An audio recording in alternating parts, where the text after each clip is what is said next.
penelitian yang ada pada saat ini, bagaimana nanti itu metodologi, kemudian bagaimana melakukan analisis data, kemudian teman-teman menginterpretasikan data, kemudian hasil. Nah, hasil itulah nanti yang dalam bentuk apa? KTI ya, atau jurnal ilmiah atau jurnal internasional ya. Kemudian bisa juga dalam bentuk paten atau policy brief seperti itu. Nah, eh, dalam sebuah proposal, pasti kita dalam proposal riset yang baik itu adalah bagaimana kita mendapatkan ide penelitian yang baik atau ide riset yang baik ya. Nah, bagaimana kita mendapatkannya adalah dengan cara adalah kita mempunyai ide ya, kemudian kita harus mencari data. Nah, data itu dari mana teman-teman? Ya, data itu adalah dari jurnal-jurnal ilmiah ya yang ada ya, yang up to date, yang sesuai dengan bidang keilmuan kita. Nah, kemudian baru nanti ide itu bisa dalam bentuk tulisan. Nah, tulisan itu ada dua sebenarnya saat ini. Bagi teman-teman yang mungkin dalam dalam melanjutkan studi S3, ya biasanya teman-teman kan ada ide, kemudian profesor adik-adik teman-teman semuanya suruh mencari publikasi, kemudian nantinya bikin review paper. Ya, biasanya dari sekian banyak jurnal yang teman-teman baca, kemudian profesor atau pembimbing akademiknya itu ya untuk membuat sebuah review paper sehingga teman-teman bisa mengetahui up to date penelitiannya teman-teman semuanya. Kemudian adalah proposal riset. Nah, setelah kita teman-teman mendapatkan ide, data, kemudian ada tulisan, ya satu lagi adalah proposal riset. Nah, proposal riset itu biasanya adalah sesuatu yang metodologi penelitiannya, kemudian apa tadi yang saya bilang, analisis data yang ada di dalamnya itu secara terstruktur dan sistematis, ya. Nah, kemudian bagaimana teman-teman untuk mendapatkan ide dalam membuat suatu proposal? Nah, kita mungkin tahu dulu apakah ide itu apa sih sebenarnya ide tersebut. Ide itu adalah sesuatu yang orisinil ya atau tidak duplikasi atau plagiasi. Jadi bagi kita seorang peneliti ya, bagi teman-teman nih akademis ya, semuanya pasti S2 dan S3 adalah seorang akademisi, yang paling penting dalam sebuah penelitian itu, dalam sebuah ide itu adalah plagiasi. Jadi ada sebuah pepatah mengatakan bahwa seorang peneliti atau seorang akademis itu boleh bilang boleh berbohong, boleh salah tapi tidak boleh berbohong ya. Nah, itu adalah yang selalu ditanamkan bagi teman-teman yang masuk ke dalam dunia akademis atau dunia peneliti. Kemudian adalah ide itu adalah rasional, teman-teman semua. Rasional itu maksudnya adalah sesuatu yang benar-benar bisa dikerjakan ya, tidak mengada-ngada ya, dan itu juga spesifik kita melakukannya. Jadi biasanya ide-ide itu ya, atau proposal-proposal yang bagus itu adalah proposal yang mempunyai rasionalitas dan itu spesifik dan itu sangat bermanfaat dan menarik bagi para reviewer atau bagi para pembimbing teman-teman semuanya. Nah, bagaimana mencari ide? Ide itu bagi kita seorang akademis itu mencari ide itu ada banyak sekali metode atau metoda yang digunakan. Nah, pasti yang pertama adalah tadi saya sebutkan untuk mencari ide itu adalah dengan membaca literatur, pasti. Jadi biasanya kalau kalau dalam sebuah jurnal ilmiah, kalau yang S3 atau postdoktoral biasanya adalah pembimbingnya selalu mengatakan coba kamu membuat suatu rancangan penelitian tetapi yang up to date untuk semuanya jurnal itu di bawah 5 tahun atau maksimal 10 tahun sehingga kita mengetahui ke up to date atau keterbaruan dari ilmu yang kita punya. Nah, kemudian dalam bentuk seminar. Jadi teman-teman kalau mendapatkan ide, jadi saya sering melakukan seminar, kemudian menemui orang, ketemu dengan orang, melihat apa yang dilakukan, sehingga saya tahu nantinya ide apa yang bisa saya aplikasikan di tempat saya bekerja atau nanti di BRIN misalnya. Kemudian brainstorming. Jadi brainstorming itu adalah dengan teman-teman, dengan kolega atau dengan senior yang ada di lab atau juga dengan pembimbingnya. Kemudian juga ada satu lagi adalah focus group discussion. Nah, yang paling penting bagi kita adalah suatu akademis itu adalah bagaimana kita membaca literatur. Jadi, bagaimana dengan kita membaca literatur itu kita bisa mengetahui perkembangan ilmu, ya, menemukan ide baru, ya, kemudian teman-teman memilih desain riset dan metode yang sesuai dengan penelitian yang akan diajukan, ya, kemudian juga menghindari duplikasi dan plagiasi. Ini sangat bahaya sekali ya atau sangat sangat mencoreng sebenarnya banyak sekali ya akademisi kita saat ini yang melakukan duplikasi dan plagiasi. Bahkan jurnal yang sama ya manuskrip yang sama dipublikasikan di dalam dua jurnal yang berbeda. Nah, ini sangat berbahaya sekali bagi dengan kita seorang akademis. Sehingga orang nantinya kalau kita melakukan itu adalah orang tidak akan percaya lagi dengan kapabilitas dan kapasitas kita. Nah, kemudian satu lagi adalah membandingkan dengan karya-karya yang terdahulu. Jadi dengan membaca literatur yang up to date atau literatur yang terbaru, kita bisa mengetahui ide kita ini bisa kita bandingkan dengan karya atau penelitian terdahulu. Nah, next kita ketahui adalah proposal penelitian ya. Nah, proposal penelitian itu adalah perencanaan ya tahap awal sebelum penelitian dilakukan, yaitu berupa rencana kegiatan yang disusun secara tertulis untuk mendapatkan persetujuan pembiayaan. Nah, ini biasanya dilakukan kalau teman-teman sudah masuk ke dalam dunia akademis ya, misalnya teman-teman sudah masuk menjadi dosen atau menjadi peneliti atau bekerja di NGO atau bekerja di lembaga-lembaga penelitian. Jadi proposal adalah sesuatu rencana penelitian yang ujungnya nanti kita mendapatkan pembiayaan. Nah, proposal penelitian itu adalah usulan penelitian ya yang berisi gambaran tentang rencana penelitian yang akan dilakukan secara tertulis untuk mendapatkan persetujuan atau pendanaan. Jadi misalnya saya yakin teman-teman di sini ada juga yang backgroundnya dosen ya dan itu pasti banyak mendapatkan atau ya pernah mensubmit proposal misalnya ke apa ke pendanaan BOPTN atau ke pendanaan Dirjen Dikti. Nah, apa sih yang ada di dalam proposal tersebut? Jadi, proposal itu adalah harus memiliki variabel, kemudian problematika, kemudian tujuan, kemudian hipotesis, kemudian populasi dan sampel, kemudian metode dan instrumen pengumpulan data.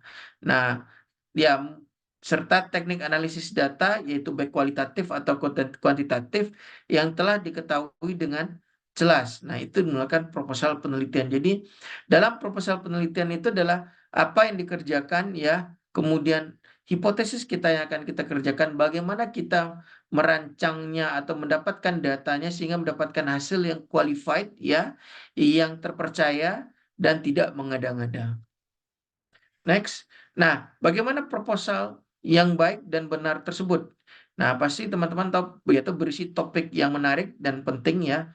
Menarik dan penting ini biasanya adalah sesuatu yang up to date, sesuatu yang baru dan belum pernah dilakukan oleh orang lain. Ya. Kemudian berisi kajian literatur yang mutakhir. Jadi saya biasanya kalau saya membimbing mahasiswa ya baik itu S2 dan S3, saya selalu menekankan kepada mereka untuk proposal-proposal penelitiannya itu adalah 80% atau 80% dari referensi yang dibuatnya di dalam proposal penelitian itu harus di bawah 10 tahun. Jadi biasanya saya menekankan itu kepada mahasiswa S2 dan S3 saya. Nah, kenapa dengan penekanan tersebut? Sehingga mereka tahu bahwa eh, apa ide-ide yang mereka buat atau yang akan mereka lakukan dalam penelitian itu adalah sesuatu yang baru. Jadi biasanya saya selalu langsung mencoret bahwa kebanyakan adalah mahasiswa-mahasiswa saat ini ya biasanya yang S2 dan S3 ya atau teman-teman S1 biasanya itu bahkan yang membuat referensi yang itu umurnya 30 tahun sampai 40 tahun. Dan ilmunya dan metode yang dilakukan itu sudah sangat tua sekali sehingga tidak up to date untuk dilakukan dalam satu penelitian. Nah, kemudian berisi metode yang tepat untuk menjawab permasalahan. Nah, permasalahan yang kita dapat adalah permasalahan yang kita lakukan adalah permasalahan yang baru ya. Makanya diperlukan literatur yang mutakhir. Kemudian penggunaan bahasa yang baik dan benar ya. Kalau proposalnya dalam bahasa Indonesia ya mungkin bisa menggunakan bahasa yang baik dan benar sesuai KBBI. Kemudian kalau bahasanya dalam bahasa Inggris ya grammarnya ya harus bagus. Nah, biasanya kita orang Indonesia masalah grammar ini sangat sulit ya. Mungkin kita teman-teman yang mempunyai native speaker, native bisa nanti meminta teman-temannya untuk melakukan ya checking grammar untuk proposal yang akan diajukan. Nah, topik ini paling penting ya adalah unsur utama dalam teman-teman melakukan penelitian ya. Ini berisi isu-isu yang aktual, kemudian dampaknya bagi kehidupan atau masyarakat. Ini paling penting. Jadi, topik ini menandakan bahwa kita melakukan penelitian itu sesuai untuk menjawab isu-isu yang ada pada saat ini, kemudian bagaimana itu nantinya berdampak kepada kehidupan masyarakat secara keseluruhan. Nah, kemudian literatur tadi yang saya sampaikan bahwa kalau ketika mencari sebuah ide, kita selalu mencari adalah sebaiknya melakukan membaca literatur yang up to date. Nah, memang dari beberapa beberapa ide biasanya adalah teman-teman beberapa riset mungkin ya literaturnya bisa di atas 10 tahun. Tapi saya rasa dengan kemajuan teknologi yang saat ini, dengan kemajuan teknologi misalnya teman-teman bisa mendapatkan sesuatu itu yang sangat mudah ya, dengan bisa berlangganan jurnal ilmiah, mungkin teman-teman yang ada di luar negeri, kemudian ada beberapa misalnya ya dengan ResearchGate ya dengan Scopus dan segalanya teman-teman bisa mendapatkan literatur yang kecil dari 10 tahun. Kemudian relevan dengan topik penelitian dan ide yang teman-teman inginkan, kemudian mengajukan jurnal sebagai referensi utama. Nah, saat ini sangat banyak sekali ya biasanya ini terjadi pada anak-anak S1 biasanya. Biasanya anak-anak S1 tapi ada juga banyakkan juga teman-teman S2. Biasanya jurnal itu mereka ngambil referensi itu mereka ngambil dari Wikipedia. Nah, Wikipedia itu bukan suatu jurnal ilmiah ya, tetap itu tidak bisa dijadikan referensi. Jadi saya biasanya dengan mahasiswa-mahasiswa selalu umumnya ya eh, referensi yang mereka lakukan dalam penelitian adalah jurnal ilmiah. Atau sekurang-kurangnya chapter book atau misal proceeding penelitian. Nah, itu biasanya adalah teman-teman atau mahasiswa-mahasiswa bisa mendapatkan sesuatu yang up to date atau sesuatu yang relevan dengan topik penelitian yang dilakukan. Nah, kemudian adalah metode ya. Nah, bagaimana teman dapat metode itu adalah sesuatu kita untuk menjawab permasalahan. Nah, metode itu adalah ada dua, itu kualitatif dan kuantitatif ya. Nah, kualitatif itu adalah apa? Melakukan eh,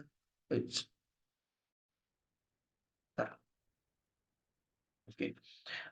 Melakukan eksplorasi dan mengharapkan hasil yang fokus dan mendalam ya berdasar kualitasnya biasanya.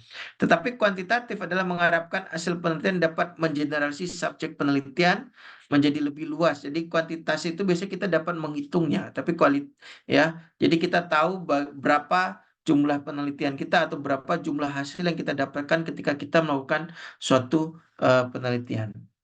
Nah, kemudian bahasa ya, bahasa kita dalam melakukan biasanya dalam satu eh, proposal itu harus sangat ringkas, lengkap, sederhana, dan utuh. Jadi memakai bahasa Indonesia yang baik dan benar. Oke, next.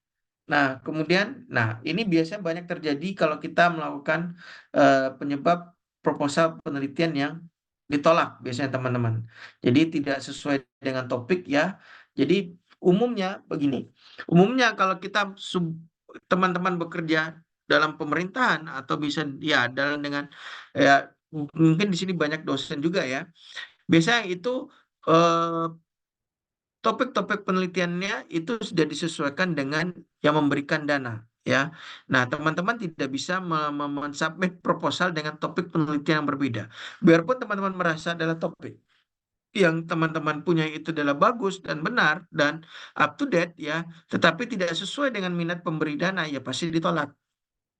Ya, nah yang satu adalah tidak mengikuti panduan teknis dari proposal. Nah ini sangat sering terjadi kepada kita. Jadi biasanya kita ini kan orang apa biasanya kebanyakan itu adalah kita selalu deadlineer ya. Jadi biasanya kalau proposal itu ditutup jam bisa jam 00.00 kita baru submit jam 59 biasanya. Nah ini menjadi apa tidak panduan teksnya tidak dilaksanakan dengan baik dan benar. Nah, kemudian dari pengiriman proposal tadi saya sampaikan melewati batas waktu, kemudian hampir sama proposalnya dengan dengan yang lainnya. Kemudian tidak ada informasi ya keberlanjutan pasca pembiayaan proyek ya. Nah, ini sangat penting ya teman-teman dalam sebuah membuat suatu proposal itu adalah teman-teman harus mempunyai roadmap yang jelas. Jadi per tahunnya ya, kemudian goalsnya apa dengan proposal yang dibuat, kemudian pendanaan yang didapatkan, kemudian nanti keberlanjutannya seperti apa. Kemudian ada lagi anggaran yang diusulkan tidak logis ya. Itu banyak sekali. Biasanya saya juga banyak sekali ketika saya mereview beberapa proposal itu anggarannya itu sangat tidak logis. Bahkan 3 kali lipat atau lima, bahkan sampai ada yang 5 kali lipat dengan anggaran yang sebenarnya. Nah, kemudian tidak didukung oleh SDM yang kompeten. Nah, ini biasanya sangat banyak terjadi ya. Karena apa? Biasanya eh, kita ya, karena kita deadlineer itu biasanya kita mencomot saja SDM yang sesuai dengan misalnya seperti ini. Tidak didukung oleh kompeten adalah teman-teman melakukan topik penelitian mengenai vaksin misalnya. Tetapi karena Anda butuh S3 sebagai syarat pemberi dari pemberi dana, Anda mencari orang S3 asal saja. Misalnya S3-nya kimia, tapi tidak pernah mengerjakannya vaksin. Nah, itu menjadi salah satu alasan juga bagi pemberi dana untuk menolak. Nah, biasanya kalau kalau pemberi grant yang sangat-sangat profesional atau yang yang benar-benar qualified ya atau yang bagus pemberi dananya, mereka selalu melihat latar belakang dari SDM-nya. Jadi tidak asal memberikan dana, biasanya juga mereka melihat PI-nya ini, track record penelitiannya ini sama apa tidak dengan apa yang dengan topik atau proposal yang diusulkannya. Nah, kebanyakan biasanya kita ada orang Indonesia adalah kita tuh kebanyakan membanyak ilmu gado-gado. Jadi ketika orang banyak melakukan penelitian ini, kita banyak melakukan penelitian ini juga. Nah, itu kebanyakan sehingga SDM atau kapabilitas kita dan kompetensi kita itu sangat tidak jelas kebanyakan. Kemudian judul proposal tidak spesifik, tidak jelas, kemudian tidak jelas dalam menggambarkan masalah, kemudian masalah yang diselesaikan tidak mendesak untuk diselesaikan, kemudian tujuannya tidak jelas. Sampai di sini silakan teman-teman kalau ada yang ditanyakan. Atau saya terlalu cepat karena saya mikir eh,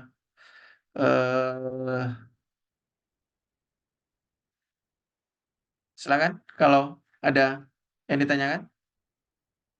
Kalau saya terlalu cepat mungkin bisa diinfokan. Saya lanjut. Jelas kok, Prof. Oke, terima kasih banyak. Oke. Nah, sebelum kita mensubmit proposal, biasanya kalau saya ya, saya mensubmit proposal itu saya melakukan self assessment dulu. Jadi tidak langsung saya mensubmit proposal. Kadang begini, terkadang karena kita yang membuat proposal, kita yakin proposal yang kita kita dapatkan itu eh, sangat bagus dan sudah perfect, ya. Nah, kita perlu juga melihat atau mendapatkan second opinion dari kolega teman-temannya. Jadi biasanya saya ya, kalau saya melakukan misal saya melakukan penilaian mandiri misalnya ya sebelum proposal saya kirimkan, ya saya selalu melihat aspek kesesuaiannya lagi ya dengan topik penelitian, kemudian kualitas proposal.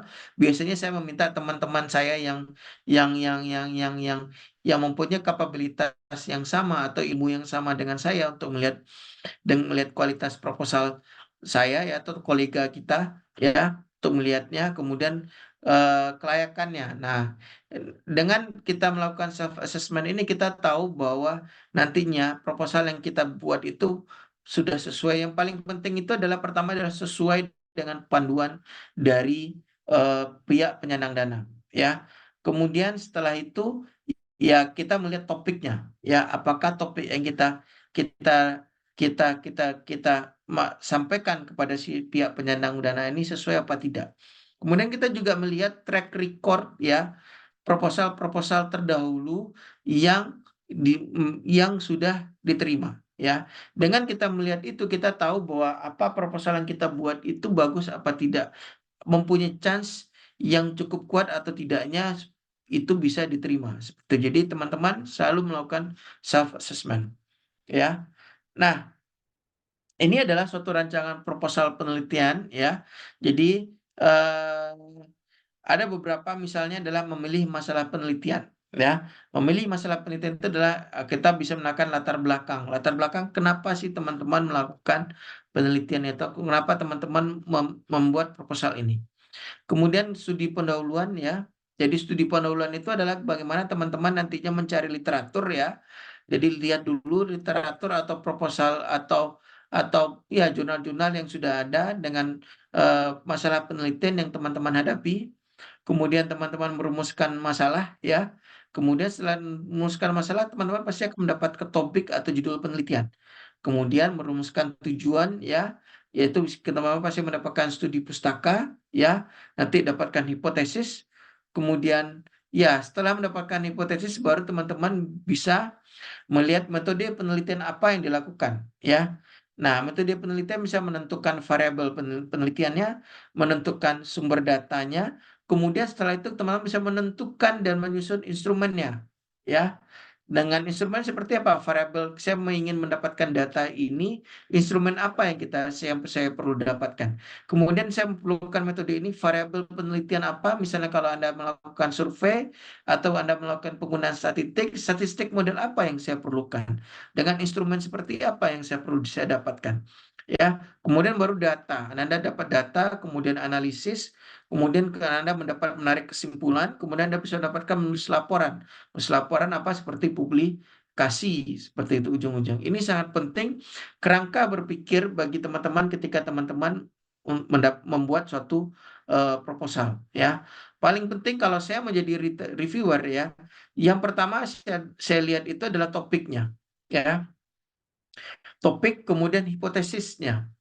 Seperti itu. Kemudian saya selalu melihat itu adalah pendekatan metode penelitiannya. Yang dua itu yang selalu saya baca. Ya, yang saya lihat saya tidak kebanyakan saya tidak membaca latar belakangnya selalu sangat panjang, pendahuluan yang panjang, tetapi ketika saya melihat topik dan judul itu, ya, saya sebagai reviewer saya membaca nih topik judulnya. Ketika saya membaca judulnya itu, saya tahu saya bisa memahami atau saya bisa menerka atau saya bisa tertarik nantinya dengan judulnya. Jadi judul itu adalah semacam sesuatu bagaimana teman-teman mengadvertising orang tertarik ketika teman-teman untuk melanjutkan membaca proposalnya teman-teman. Jadi itu. Oke, kemudian baru nanti setelah saya mendapatkan membaca judul, saya langsung ke hipotesis saja saya lihat. Oke, hipotesisnya seperti ini. Nanti instrumen apa yang mereka instrumen penelitian seperti apa yang dilakukan. Nah, baru saya nanti bisa melihat oke, ini penelitian atau proposal ini layak atau bagus untuk dilanjutkan untuk mendapatkan pendanaan. Nah, ini berupa strategi dan teknik penulisan proposal ya. Jadi sistem penulisan ya ini biasa ya saya memberikan secara general ya. Ya, pasti ada judul, kemudian abstrak ya. Judul itu biasanya kalau saya menyarankan kepada mahasiswa saya itu adalah judul itu maksimal 12 kata. Ya, jangan panjang ya, dan juga jangan juga terlalu pendek gitu. Jangan 3 sampai 5 kata, tapi ya 10 sampai 12 kata itu adalah maksimal dalam judul suatu penelitian. Kemudian abstrak ya. Nah, abstrak biasanya kalau saya itu lebih cenderung kalau abstrak dalam suatu proposal ya, proposal tidak apa-apa 500 kata maksimal. Tetapi kalau dalam suatu jurnal saya biasanya meminta itu 250 kata maksimalnya. Kemudian dalamnya ada pendahuluan, latar belakang, kemudian identifikasi masalah, kemudian batasan masalah, kemudian rumusan masalah, kemudian kajian pustaka, tujuan, manfaat, hipotesis, hasil yang diharapkan, tempat dan waktu penelitian, kemudian teknik pengumpulan data. Oke, next. Nah, judul. Nah, ini yang saya sebutkan tadi bahwa judul sangat penting. Ya, kenapa judul ini sangat penting adalah judul itu semacam eh, apa ya? Advertising teman-teman atau bagi kita untuk menarik perhatian dari reviewer tersebut. Nah, biasanya adalah judul itu adalah informatif, jelas, ringkas, kemudian menarik. Nah, itu paling penting. Jadi nah, ini contoh-contoh judulnya ya, biasanya ada juga yang panjang, tetapi karena panjangnya adalah karena dia mempunyai tujuan yang jelas ya. Nah, kemudian ini contoh misalnya Discovery and Development of Marine Purified Anti-Cancerous Drug misalnya. Jadi biasanya teman-teman juga eh, bikin juga ringkasan apa ya? Iya, ringkasan atau kependekan dari judulnya yang teman-teman punya misalnya. Jadi sehingga oh ya, jadi ketika si reviewer itu membaca, oh ini proposalnya tidak proposal yang panjang, tidak judul yang panjang, tetapi oh si discovery ini seperti itu. Nah, sehingga mereka tertarik untuk melanjutkan penelitiannya, oke? Membaca proposalnya. Oke. Nah, kemudian abstrak ya, mengandung latar belakang, metode, kemudian hasil yang diharapkan ya. Jadi contohnya seperti ini. Jadi ada metode yang dalamnya apa?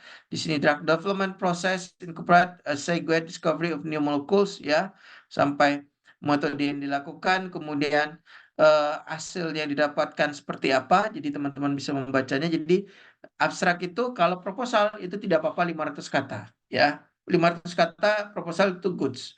Oke. Nah, kemudian di dalamnya itu harus ada latar belakang, metode, kemudian hasil yang diharapkan dalam melakukan penelitian ini. Next. Oke. Nah, bagaimana strategi untuk teknik penulisan proposal? Nah, di dalam proposal itu ada misalnya pendahuluan. Nah, pendahuluan itu bisa critical gap kita untuk ya di dalam untuk kita melakukan penelitian. Apa critical gap itu maksudnya adalah apa nih titik kritisnya atau ke ide keterbaruan yang orang lain belum pernah melakukannya.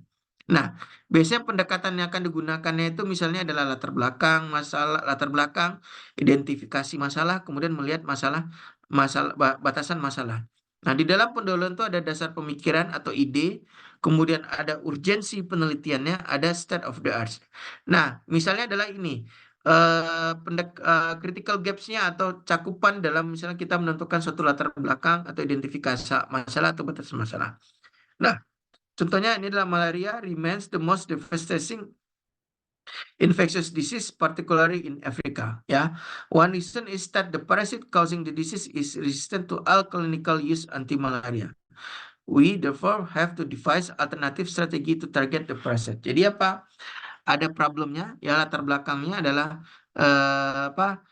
infectious disease ya, malaria yang semakin meningkat di Afrika, kemudian sudah terjadi apa resisten terhadap anti malaria. Next. Nah, kemudian latar belakang itu adalah uraian tentang ya kalau dalam kita bicara tentang latar belakang adalah informasi sehubungan dengan timbulnya masalah penelitian. Kemudian alasan mengapa masalah itu penting dan perlu diteliti. Jadi misalnya adalah masalah itu harus didukung oleh faktor empiris ya, pemikiran induktif sehingga jelas memang ada masalah yang perlu diteliti. Kemudian juga harus ditunjukkan letak masalah yang akan diteliti dalam konteks teori, misalnya pemikiran deduktif atau permasalahan yang lebih luas. Oke, next. Nah, ini bagaimana teman-teman menentukan apa memilih masalah dalam proposal penelitiannya. Misalnya satu adalah timbulnya masalah. Misal ada tantangan, halangan, dan rintangan. Ya, kesangsian, ambiguity, kemudian gap antar fenomena. Ya, ciri masalah yang baik itu adalah mempunyai nilai penelitian. Itu misalnya keaslian, menyatakan hubungan, urgen, dapat diuji, atau dapat dinyatakan dalam variabel tertentu dan terukur.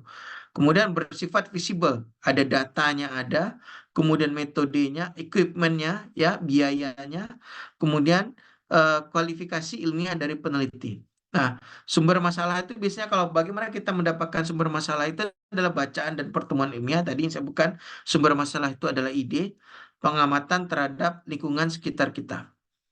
Nah, ini kita cara mengidentifikasi sebuah masalah, ya. Dari identifikasi masalah, pemilihan masalah, kemudian perumusan masalah. Nah, kita mengidentifikasi masalah tadi yang saya sebutkan tadi adalah sebuah ide kita untuk melakukan penelitian, ya. Nah, kita melihat sumber masalah itu adalah tadi yang saya sebutkan di awal-awal ada karya tulis, ada seminar, brainstorming, FGD, kemudian yang lainnya. Sehingga teman-teman tahu bisa memilih ide yang bagus atau masalah yang bagus bagi teman-teman lakukan untuk penelitian, ya. Anda tahu apakah masalah itu penting, apakah masalah itu layak untuk diteliti atau tidak. Kemudian kalau itu layak diteliti, kita bisa lakukan perumusan masalahnya. Seperti apa goals dan hasil yang diharapkan nantinya ketika kita memecahkan masalah tersebut. Oke. Nah, contohnya di sini, Izin Prof, mungkin 3 menit lagi kita selesai presentasi ya Prof ya. Lanjut ke ya, Q&A. ini contohnya kajian pustaka, ya. Oke, saya cepat ya. Jadi teman-teman bisa lihat kajian pustakanya. Wih,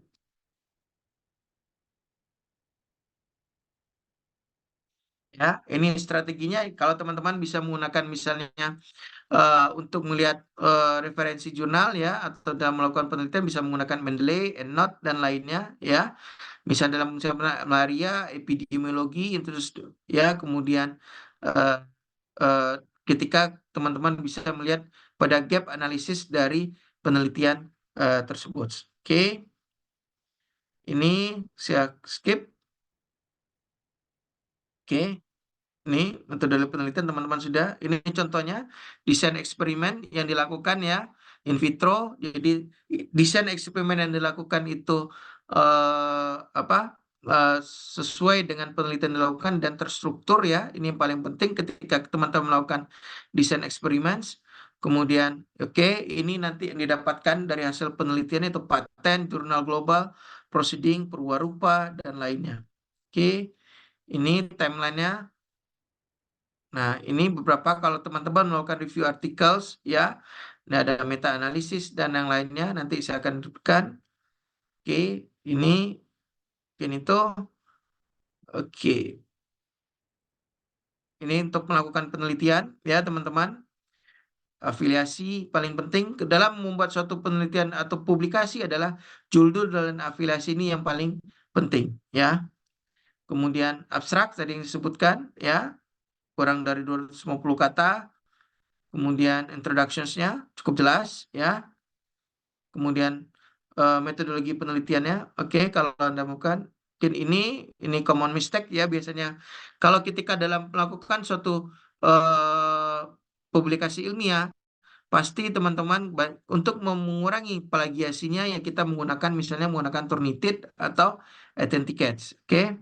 Ini Journal Finder untuk menentukan jurnal penelitian yang cocok bagi teman-teman untuk melakukan mensubmit penelitiannya. Biasanya Elsevier mereka mempunyai Journal Finder, kemudian Wiley mereka mempunyai Journal Finder, kemudian Springer juga mereka punya nama jurnal Springer Journal Suggested. Ini grammar ya paling penting untuk author guidelines ya menggunakan templates ya.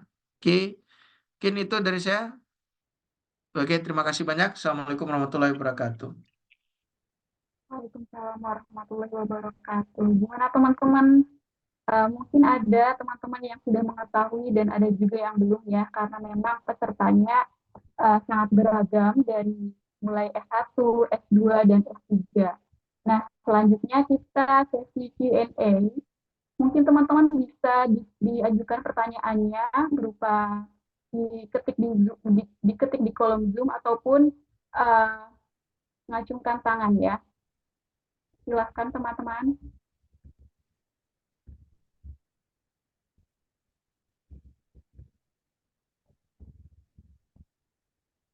Apakah ada pertanyaan? Oh iya, ini ada dari Mas Dito. Silahkan Mas Dito, waktu dan tempat kami persilahkan. Baik, terima kasih atas kesempatan yang diberikan Mbak Asya. Mohon izin, Master. Saya Dito Anurogo sedang menempuh studi S3 di Taipei Medical University Taiwan. Mungkin dulu saya pernah ketemu Prof. Master ya saat di Surya University itu Prof. Semoga masih ingat Ya, betul. Prof. Ya. Jadi pertanyaan saya to the point aja, mungkin bisa di-share pengalaman dari Prof. Master ya di dalam ini ya, maksudnya saat gagal menulis proposal atau apa itu kira-kira yang buat gagal tuh apa gitu, maksudnya pengalaman pribadi gitu. Mungkin eh, yang substansial, bukan yang masalah teknis ya. Mungkin kalau teknis tadi kan sudah dipresentasikan di dalam PowerPoint. Itu pertanyaan pertama. Kemudian yang kedua ini, saya kebetulan juga meneliti tentang DNA vaksin. Insya Allah nanti mungkin saya mohon izin saya emailkan agar bisa semacam di proofread atau mungkin di critical reading gitu, Prof. Kemudian yang ketiga, jadi kalau boleh bisa sharing pengalaman kisah hidup Prof. Master ya, karena saya sangat tertarik Prof. Bisa apa tuh menempuh postdoc sampai 2 kali gitu. Rahasianya gimana Prof? Rahasia kesuksesan Prof. Biar saya terus terang saya kan sedang PhD, nanti bisa mengikuti jejak postdoc 2 kali gitu Prof. Matur nuwun Prof atas pencerahannya. Ya, Saya langsung jawab. ya langsung jawab, Prof. Ya, terima kasih. Selamat sampai ketemu lagi Pak Dito. Terima kasih banyak atas pertanyaannya. Pengalaman ya, ketika kita gagal dalam eh, mendapatkan pendanaan atau proposal kita gagal, pasti yang pertama adalah kita kecewa. Itu pasti. Nah, eh, kita tidak boleh menyalahkan reviewer, ya. Ya, ya, ya, kita tidak boleh menyalahkan reviewer, ya. Ya, biarpun kadang subjektif, kadang objektif gitu, tapi kita tidak boleh menyalahkan reviewer. Saya selalu eh, ketika saya em, gagal dalam mendapatkan dana penelitian, saya melihat dulu substansi saya itu seperti apa, kapabilitas saya seperti apa. Apakah memang biasanya kita peneliti di Indonesia ini adalah kita peneliti yang atau pia dosen yang kebanyakan eh, memfollow atau ya, biasanya kalau kita orang melakukan itu, misalnya kalau contohnya saja saat ini, orang melakukan metabolomik misalnya, semuanya melakukan metabolomik, semuanya kan booming metabolomik, ya kan? Saat ini orang melakukan riset sequencing, semua booming sequencing itu. Nah, terkadang kita sebagai peneliti juga pengen juga sesuatu yang penasaran-penasaran seperti itu gitu. Tapi apakah sesuai penasaran itu yang menurut kita itu bagus dan kita mampu melakukannya, ya substansi secara substansi itu bagus. Tapi orang menilainya itu kita bisa apa tidak gitu. Nah itu tadi yang disampaikan Pak Dito bahwa kita harus self assessment dulu gitu. Belum tentu proposal yang bagus itu cocok bagi orang yang seperti kita gitu. Mungkin bisa saja bisa mereka si reviewer itu melihat kapasitasnya kita ya, track record kita itu tidak banyak dalam proposal yang kita ajukan sehingga reviewer itu melihat bahwa ini pasti akan gagal seperti itu. Jadi bagi saya tidak pernah menyalahkan reviewer kalau itu gagal ya. Ya, tetapi saya berusaha untuk memperbaiki proposal dan substansi yang saya bikin dalam proposal tersebut. Ya, kalau nanti yang mengenai denda vaksin ya mungkin nanti kita bisa kirimkan ke saya Pak Dito ya. Nanti bisa kita diskusi secara bersama-sama. Yang ketiga adalah kisah hidup. Jadi kisah hidup nih bingung juga saya. Jadi saya S1 tamat tahun 2023 ya. Jadi kemudian 2027 ya. Saya masuk ke satu itu 2023, tamat 2027. Kemudian 2007 itu saya langsung melanjutkan studi S2 saya ya. Kemudian S2 saya tempuh sekitar 1 tahun lebih ya. Kemudian di 2029, awal 2009 saya melanjutkan S3 ya sampai 2012. Kemudian di 2012 saya sempat ya sekitar 2 tahun, 2 tahun saya pulang ya. Saya sempat ke Suria juga, kemudian saya sempat ke ITS ngajar di ITS, kemudian setelah itu saya sempat juga di Jepang beberapa bulan ya. Kemudian di Jepang ya karena panggilan Merah Putih saya juga pulang ke Indonesia mendaftar pegawai negeri ya. Akhirnya saya keterima di LIPI. Ya, kemudian setelah dari LIPI, beberapa tahun dari LIPI ya, eh, terkadang sesuatu yang dibayangkan itu tidak sesuai dengan rencana sebenarnya gitu. Dan kita yang masih muda pasti pengen sesuatu yang lebih dari apa yang diinginkan seperti itu. Nah, kemudian saya ya berusaha untuk mendapatkan beasiswa postdoc ya karena saya rasa saya masih butuh lagi untuk ilmu yang perlu saya kembangkan. Kemudian saya mendaftarkan DAD, saya dapat, kemudian mendaftarkan Fulbright saya dapat, kemudian 2019 saya pulang ya, kemudian 2019 saya pulang. eh, Setelah itu COVID ya, dan alhamdulillah ya dengan track record penelitiannya 2023 Desember 2023 saya menjadi pengukuhan profesor riset di BRIN. Nanti detailnya nanti kita bisa diskusi secara offline teman-teman semuanya. Tapi ya seperti itu perjalanan hidupnya. Gitu. Terima kasih, Mbak Asya. Ya, semoga ada waktu ya, Prof ya, Ya. supaya kita bisa bertemu secara offline. Kemudian pertanyaan selanjutnya dari Mas Ahmad Ilham Tohari. Waktu dan tempat kami persilahkan, Mas. Ya, terima kasih moderator. Terima kasih juga Prof. Masteri atas materinya, Prof. Saya Ilham Tohari. Saya mahasiswa profesi dari Universitas Jember, kebetulan tergabung dalam riset juga. Ada dua pertanyaan, Prof, yang ingin saya tanyakan. Untuk yang pertama adalah mengenai output dalam proposal riset, Prof. Sebenarnya apa yang reviewer inginkan dalam sebuah output di proposal riset itu sendiri? Apakah benar jika outputnya itu banyak, maksudnya bisa cabang banyak sekali yang di list begitu, kemungkinan diterimanya akan makin besar. Nah, itu pertanyaan yang pertama. Untuk yang pertanyaan kedua, Prof, adalah tentang jurnal target. Tadi sudah sempat disinggung mengenai jurnal Finder, ya, Prof. Ya.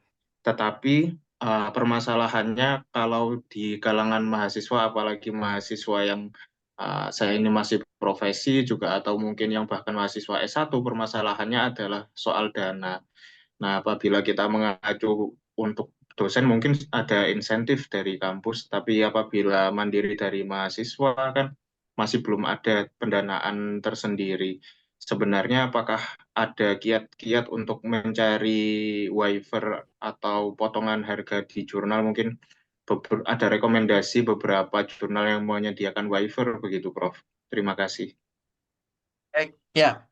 Output proposal. Jadi ini menarik sebenarnya output proposal. Jadi memang sebenarnya rata-rata ya eh, kebiasaan orang Indonesia membuat output proposal itu eh, tidak sesuai dengan kemampuan. Jadi biasanya proposal itu dikerjakan dalam setahun, kemudian dia membuat proposalnya misalnya outputnya satu KTI, misalnya satu publikasi, dua proceeding, satu paten gitu kan. Kemudian dana yang didapatkan cuma 100 juta gitu di empat outputnya. Nah, itu kebiasaan orang Indonesia kalau saya lihat dalam membuat proposal. Nah, bagi saya adalah kalau membuat suatu proposal itu, saya bisa membaca dalam proposal ini apakah dia itu berhasil dan hasil yang didapatkan itu mempunyai kualitas bagus. Nah, saya lebih cenderung teman-teman kalau membuat proposal, kalau saya jadi reviewer, cukup satu ya, tetapi dengan proposal itu teman-teman bisa publish misalnya di Q1 atau di Q2, itu udah cukup bagus ya. Jadi dibandingkan teman-teman ya, ini saya juga membimbing mahasiswa ya membimbing mahasiswa juga bikin proposal ya dua atau bikin bikin bikin output tiga publikasi ya, tapi publikasinya entah di mana gitu, yang secara saintifik atau secara peer review jurnalnya itu tidak jelas gitu. Nah, saya lebih suka seperti itu sehingga tidak membebani teman-teman semuanya. Oke. Kemudian untuk jurnal target, ya memang saat ini isu mengenai open access jurnal ini sangat berkembang ya di Indonesia bahkan di dunia gitu. Ada yang kontra, ada yang pro ya. Kemudian ya ada juga misalnya ya ya kalau menurut saya ini adalah persaingan bisnis bagi para publisher saja sebenarnya. Kalau menurut saya ya, ya. Tapi memang ya open access ini paling banyak saat ini ya. Tidak hanya jurnal, tidak hanya eh, baik itu Nature atau Springer atau Wiley atau apa eh, Elsevier itu mereka sudah mau ke open access semuanya gitu. Nah, ini tidak bisa kita hindari. Tetapi ada juga yang jurnal-jurnal yang memang mereka masih melakukan tradisional metodologi atau tradisional jurnal itu ya tidak open access, itu close access ya. Nah, tetapi ada juga mereka ada close, ada open juga seperti itu. Nah, tapi ya memang kalau kita mempublish di jurnal yang open access itu akan lebih cepat terbitnya ya. Karena apa beban nanti si reviewernya itu dibebankan atau mendapatkan kompensasi ya dari si jurnalnya. Nah, bagaimana untuk mendapatkan ya mempermudah misalnya jurnal targetnya supaya cepat. Ya memang targetnya kalau teman ada yang tidak mahasiswa tidak punya biaya untuk open access, memang itu menjadi tantangan. Tapi ada beberapa jurnal juga, editor juga memberikan diskon ya. Kalau full waiver saya rasa tidak mungkin ya. Jadi kemungkinan biasanya 50% sampai 70% itu mungkin ya. Karena saya pernah mencoba misalnya di salah satu jurnal misalnya saya bilang saya tidak punya biaya sebanyak itu. Kemudian tetapi saya ya saya email editornya ya, email managing editornya bahwa ini jurnal saya meyakinkan bahwa ke dia bahwa eh, paper yang atau manuskrip yang akan saya submit itu bagus ya, kemudian layak untuk publish di tempat di jurnalnya ya, dan saya meminta keringanan bagi mereka itu. Nah, akhirnya saya dapat keringan mereka 50% gitu. Nah, itu. Jadi kalau teman-teman eh eh, ya ya kalau bagi saya kalau memang itu bagus ya silakan email aja editornya gitu. Jadi pasti mereka akan dapat. Jadi misalnya kayak MDPI, kemudian kayak Frontiers, kemudian kayak apa lagi ya? Wiley biasanya itu dan yang jurnal-jurnal lainnya juga mereka memberikan apa diskon-diskon tertentu seperti itu. Tinggal ditanyakan dan di email saja gitu. Seperti itu, Mas. Baik, terima Oke, kasih, Prof. makasih banyak, Prof. Nah, teman-teman barangkali ada pertanyaan lagi, mumpung ada Prof. Masteria nih ada di sini.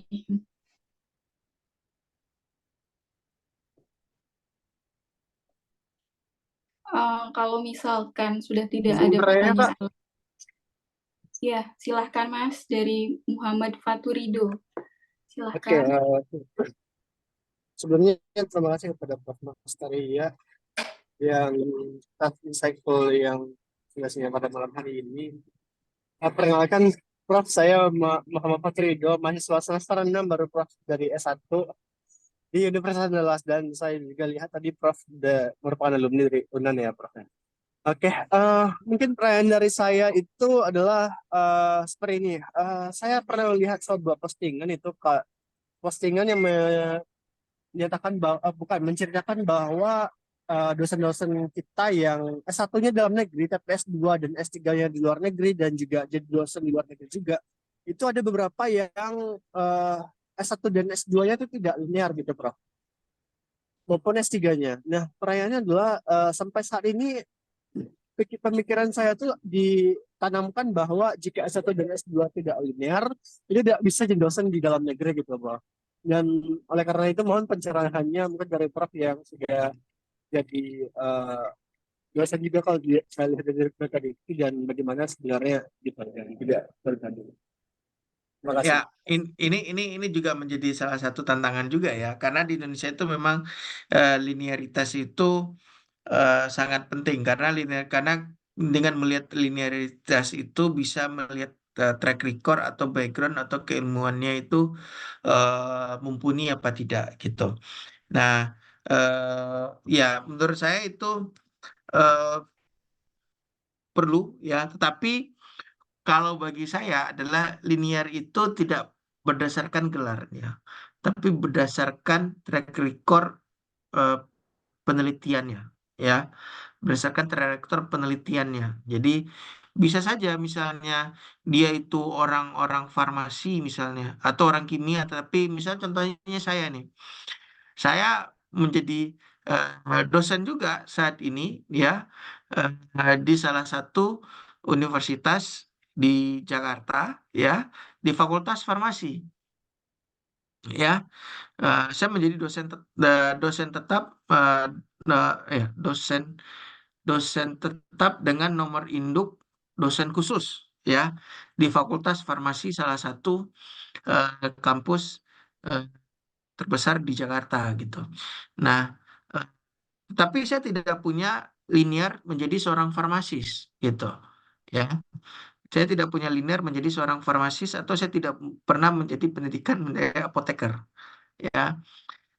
Dan background saya adalah kimia. Background saya adalah kimia, ya. Kemudian background S2, S3 saya kalau teman-teman lihat sebenarnya adalah saya di Fakultas Biologi. Tapi bidang penelitian saya adalah bioteknologi, marine bioteknologi yang berhubungan dengan kimia, ya. Nah, berhubungan dengan kimia bahan alam lah, kimia organik gitu. Nah, saya mempunyai track record penelitian kimia organik yang mungkin kalau teman-teman lihat kimia tentang marine natural products ya khususnya, mungkin hampir 95% penelitian saya adalah marine natural product yang hubungannya adalah ke bidang farmakognosi atau farmakologi, ya. Nah, itu linear bidang penelitian saya. Sehingga ketika saya mengajar mahasiswa atau membimbing mahasiswa, saya mempunyai insightful atau saya mempunyai pengalaman membimbing mereka dengan bidang atau ketekunan saya dalam melakukan penelitian. Nah, eh, linear itu seperti itu kalau menurut saya gitu. Ya, memang di Indonesia linear itu juga dilihat eh, pendidikannya. Tetapi kalau pendidikannya dengan, ya kalau kita melihat misalnya biologi, kimia, farmasi atau kedokteran ya hampir-hampir sama ya karena basicnya cukup sama. Tapi kalau linearitasnya misalnya bidangnya satu IPA ke IPS ya tidak bisa menjadi dosen gitu. Tapi kalau bidang linear ya sama-sama IPA ya, ya tinggal dilihat nanti track record penelitiannya. Itu Mas. Oke, baik. Nah, mungkin pertanyaan terakhir kali ya, Prof, dari Ya. Mas Syahrul Tuba. Silahkan, Mas. Baik, terima kasih. Terima kasih atas kesempatannya. Assalamualaikum warahmatullahi wabarakatuh. Ya, saya Syahrul Tuba ingin bertanya kepada materi, Prof. Terkait penentuan judul proposal, Prof.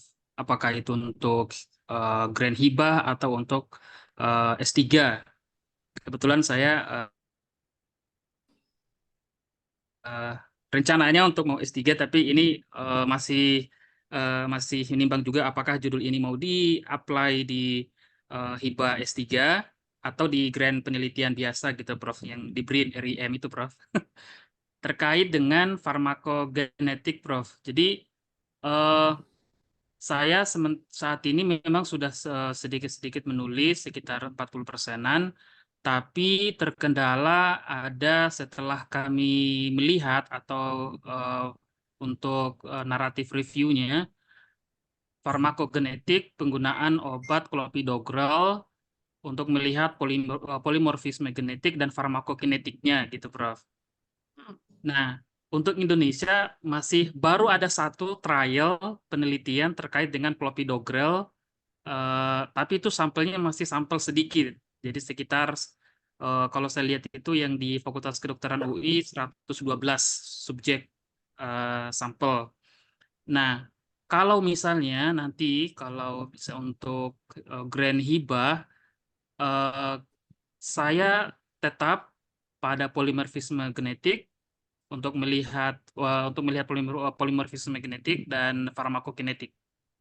Farmakokinetiknya penggunaan obat, salah satu obat clopidogrel misalnya, apakah dibolehkan seperti itu, Prof, dengan jumlah sampel yang diperbanyak, kemudian asal subjeknya dari wilayah yang berbeda dengan penelitian sebelumnya. Apakah judul seperti itu masih diperbolehkan, Prof, atau seperti apa? Terima kasih. Ya, Kalau itu sebenarnya kan cuman penambahan penambahan subjek kemudian perbedaan wilayah kan? Ya, Ya kan? Nah, kalau menurut saya sih, kalau saya melihat itu tidak ada keterbaruan, cuma menambah subjek aja gitu. Tetapi hmm, mungkin akan terjadi variabel-variabel yang berbeda ya, karena ya ya, suku mungkin pasti akan mempengaruhi ya. Kalau misalnya teman-teman kamu ngambil subjeknya di misalnya yang sudah dipublikasikan itu misalnya ada di daerah Indonesia bagian barat, kemudian kamu mengambil di Indonesia bagian timur ya, ya mungkin secara variabelnya mungkin akan berbeda ya. ya, Kemudian juga dengan jumlahnya pun juga pasti akan berbeda gitu.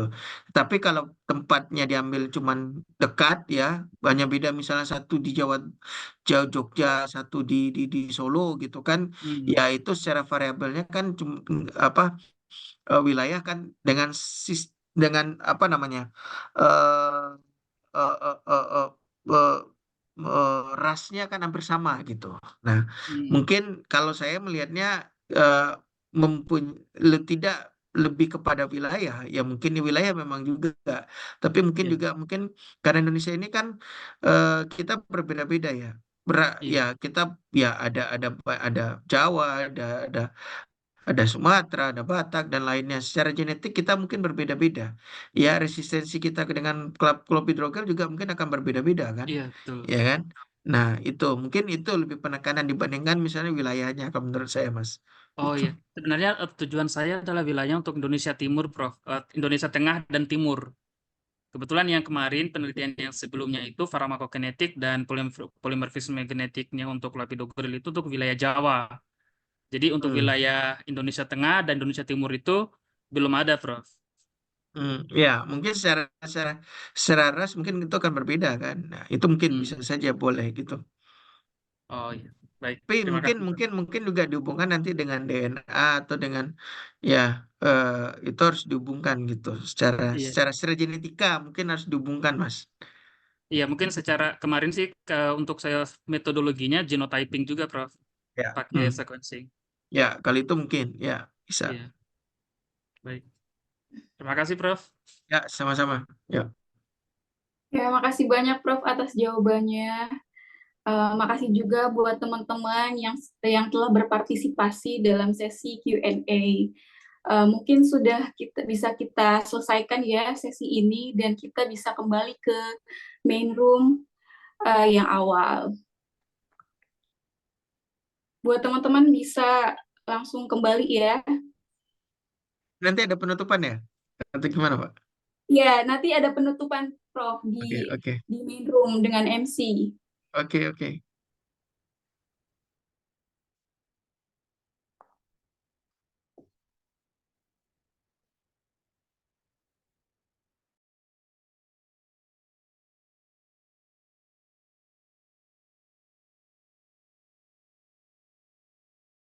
Ini baru kelas dari ya, yang sudah ada di main room.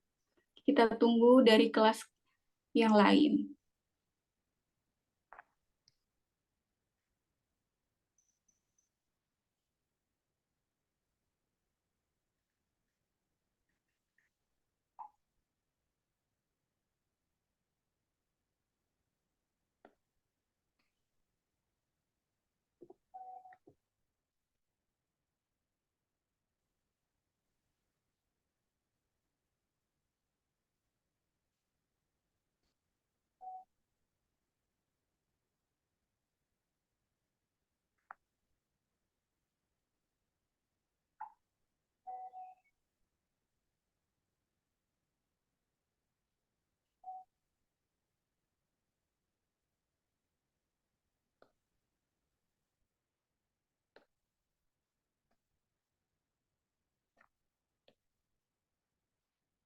Mohon menunggu ya teman-teman dan Prof, menunggu kelas-kelas yang lain selesai.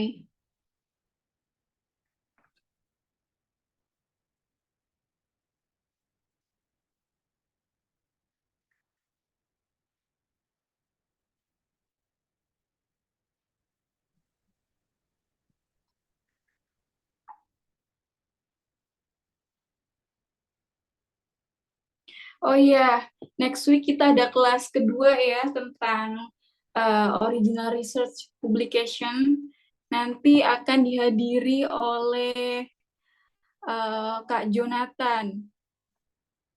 Tadi Kak Jonathan sempat hadir ya di kelas ini, tapi memang sudah keluar.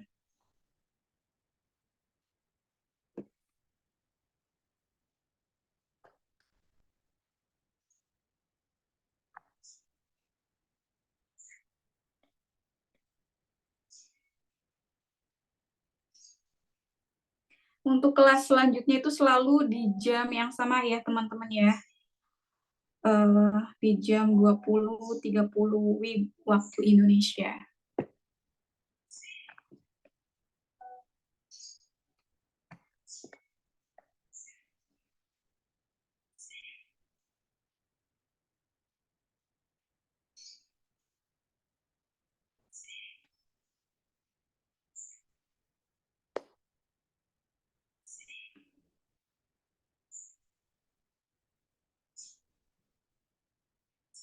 Saya oper ke MC ya. Mas MC, Mas Bima, silahkan Mas. Ini dari kelas health sudah selesai. Oke, terima kasih Mbak Asya. Terima kasih teman-teman yang sudah menghadiri kelas Health Science ya Mbak Asya ya. Terima kasih juga Iya, untuk Bapak Master Ria Nurvisa selaku narasumber kita pada kelas Health Science ini. Terima kasih kepada Mbak Asya selaku moderator. Terima kasih pada teman-teman semua. Sembari menunggu teman-teman semua mungkin ada yang mau bilang kesan pesan setelah mengikuti kelas Health Science dari Pak Master Ria. Karena teman-teman yang lain masih ada di kelas dan sedang eh, Q&A, jadi sedang menuju ke main room kayak gitu. Mungkin ada teman-teman yang mau mengucapkan sepatah atau dua patah kata untuk memberikan kesan pesan selama mengikuti kelas tadi. Ada mungkin teman-teman di sini? Gimana seru mungkin ya, menarik ya dari kelasnya. Jadi aku izin mau reminder juga teman-teman bahwa nanti minggu depan ada kelas juga ya Mbak Asya ya. Ada kelas iya. nanti 16 Juni. Jadi teman-teman yang pada kesempatan kali ini mau ikut lagi nanti di minggu depan silahkan untuk ikut lagi nanti di minggu depan. Begitu. Jadi teman-teman terima kasih banyak saya ucapkan teman-teman yang sudah mengikuti kelas pada kesempatan kali ini. Mohon maaf dari kami yang sedikit ngaret dan menghambat waktu sehingga membuat kelasnya akhirnya terhambat gitu ya. Tapi tidak apa-apa. Ini sebagai pelajaran juga bagi kami. Waduh, udah pada datang nih. Selamat datang kepada teman-teman yang sudah mengikuti kelas STEM ya. Ada Kak Farah dan ada Pak Satrio. Halo, selamat datang Pak Satrio. Terima kasih banyak telah menyempatkan waktu dan kesempatannya untuk menjadi narasumber pada kelas STEM ini. Ya, sama-sama. Terima kasih, Ya, Mas terima kasih Dimas. banyak, Pak. Terima kasih juga kepada moderator kita di kelas STEM, Kak Rana, selaku moderator di kelas STEM. Terima kasih banyak telah menemani teman-teman semua. Mungkin kita sembari menunggu ya, teman-teman. Nanti kita akan adakan sesi foto bersama. Jadi teman-teman semua silakan untuk dapat berkenan membuka kameranya masing-masing karena setelah ini kita akan melakukan foto sesi bersama. Teman-teman yang baru datang dari kelas time juga saya mau reminder bahwa nanti minggu depan di tanggal 16 Juni akan ada kelas kembali. Jadi standby dan ditunggu info selanjutnya. Info selanjutnya akan ada di Instagramnya, mohon maaf, Instagramnya PPI Daerah Kawasan Amerika Eropa. Jadi silahkan nanti teman-teman yang mau ikut, mungkin pada kesempatan kali ini ikutnya di setengah kelas dan mau lagi ikut kelas. Jadi silahkan untuk mendaftar dan ikut di minggu depan. Kayak gitu.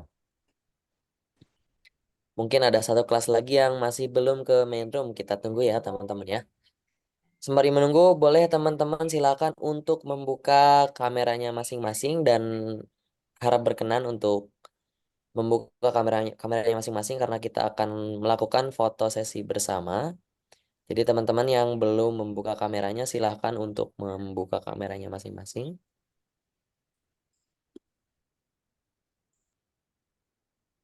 Siap, nggak apa-apa kalau masih di dalam perjalanan. Mungkin teman-teman yang lain ya, kalau seandainya free dan bisa on cam karena biar kita terlihat bahwa kita sudah melakukan kelas di Research Academy ini.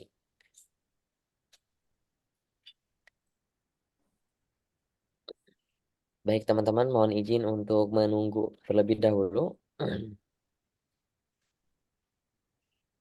Teman-teman sembari menunggu mungkin ada di sini yang mau memberikan kesan dan pesan setelah mengikuti kelas di Health Science atau di kelas STEM. Silakan saya memberikan peluang kepada teman-teman yang ingin memberikan kesan dan pesannya untuk dapat raise hand. Jadi teman-teman yang mau memberikan sepatah atau dua patah kata bagaimana setelah mengikuti kelas dari masing-masing kelas tadi, silakan teman-teman untuk dapat raise hand ya teman-teman ya.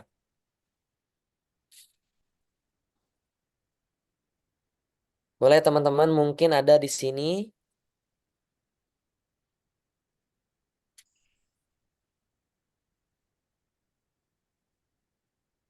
Teman-teman mau reminder kembali untuk teman-teman yang mungkin bisa membuka kamera atau on cam, silahkan untuk dapat membuka kameranya karena kita setelah ini akan melakukan sesi foto bersama.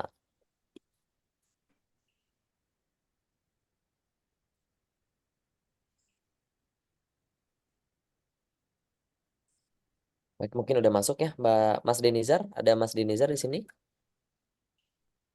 Belum ada ya? Sepertinya udah pada mulai masuk ke main Udah room pada mulai masuk ya? Oke, grupnya siap. Mas Denisar. Mas Denisar udah di Sebelumnya mohon izin Pak Rana, terima kasih.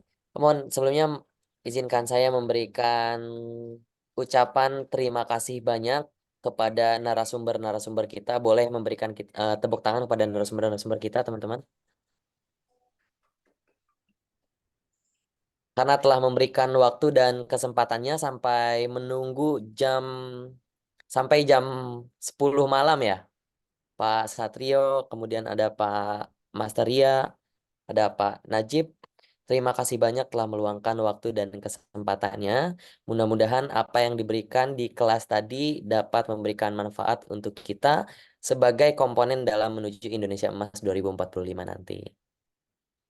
Terima kasih banyak juga saya haturkan kepada teman-teman yang sudah mengikuti kegiatan kita pada hari ini. Boleh teman-teman kita lakukan sesi foto bersama.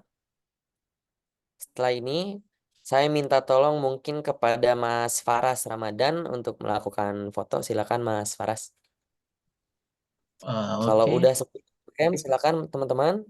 Kita Mungkin lakukan sesi teman-teman foto yang belum bersama. open cam bisa open cam dulu biar kita adain sesi foto bareng.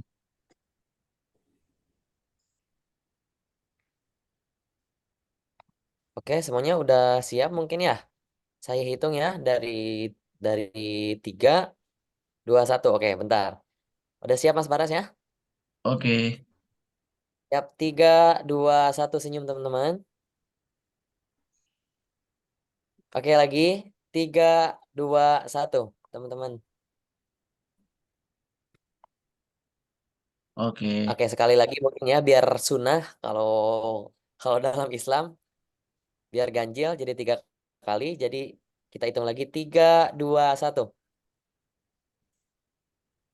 Oke. Oke, aman ya.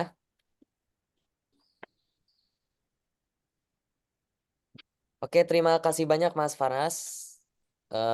Saya ucapkan terima kasih kembali kepada narasumber-narasumber kita yang telah menjadi pembicara pada kelasnya masing-masing. Cukup kompeten yang saya lihat dan sangat banyak sekali wawasan yang bisa kita ambil dan insight yang bisa kita ambil. Apalagi kita sebagai pelajar pemula yang mungkin ingin menjadi seorang researcher kayak gitu. Terima kasih banyak sudah meluangkan waktunya kepada Bapak Satrio, kemudian Pak Masteria dan Pak Najib. Terima kasih banyak sudah memberikan waktunya sampai larut malam ini. Juga saya haturkan terima kasih dan bangga sekali kepada teman-teman yang masih antusias untuk mengikuti kelas pada Research Academy ini. Saya juga ingin mengucapkan terima kasih kepada moderator kita yang telah menemani. Ada Karana, ada Mbak Asya, kemudian ada Mas Dinizar. Teman-teman mau reminder kembali bahwa nanti di minggu depan tanggal 16 Juni akan ada kelas kayak gitu. Jadi teman-teman silakan jika ingin mengikuti kelas kembali, info lanjutannya ada di Instagram PPI Daerah Kawasan Amerika Eropa. Mohon izin saya pamit undur diri di sini sebagai MC. Sebelum pamit undur diri, izinkan saya memberikan pantun lagi ya, teman-teman. Dari Irian banyak cendrawasih, roti mengembang diberi ragi. Cukup sekian, terima kasih. Semoga nanti berjumpa lagi. Terima kasih banyak teman-teman. Terima kasih banyak. Semoga kita dapat berjumpa kembali di lain waktu. Terima kasih. banyak. Bye. Selamat malam semuanya. Selamat malam, izin. Izin live. Halo Mas Masteria. Oh, udah live dia. Terima kasih adik-adik. Semangat ya semuanya. Siap, terima Assalamualaikum. kasih. Bapak Pak waktunya. Satrio, terima kasih banyak.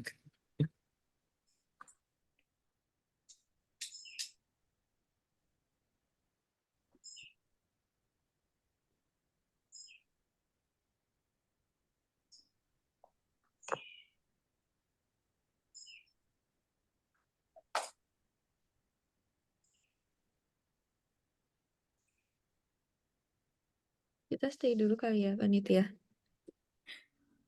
Ya, Boleh, stay boleh. dulu. Terima kasih teman-teman yang sudah hadir. Terima kasih, terima kasih, terima kasih. Saya haturkan. Mohon maaf sebelumnya. Bye-bye. See you next time, teman-teman. Boleh untuk live ya, teman-teman.